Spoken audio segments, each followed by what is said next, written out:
चलिए भुवनपुर गांव की एक बहुत ही डरावनी कहानी के बारे में जानते हैं। कहानी शुरू होती है एक तूफानी रात से, जब गांव वाले काली छाया नाम की एक पुराने डर की बातें कर रहे थे।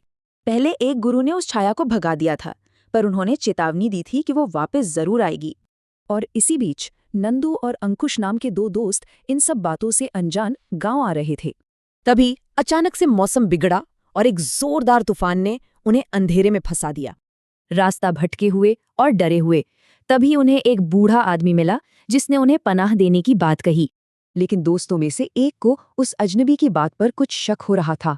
खैर, कोई और रास्ता न होने की वजह से वो उसके पीछे एक पुरानी टूटी फूटी झोपड़ी तक चले गए। लेकिन वो बूढ़ा आदमी असल में वो था नहीं जो वो दिख रहा था। वो तो एक शिकारी था। झोपड़ी के अंदर पहुंचते ही उस आदमी का असली और भयानक रूप सामने आ गया। अब वो एक पिशाच बन चुका था और उसने अपनी खौफनाक धमकी दी। उनके पास भागने के अलावा कोई चारा नहीं था, बस वो तूफानी रात में दौड़ पड़े। वो भागते रहे जब तक कि थक कर बेहोश नहीं हो गए। अगली सुबह जब उनकी आंख खुली तो वो अपने मामा के घर पर थे, लेकिन रात का कुछ ठीक से याद नहीं था।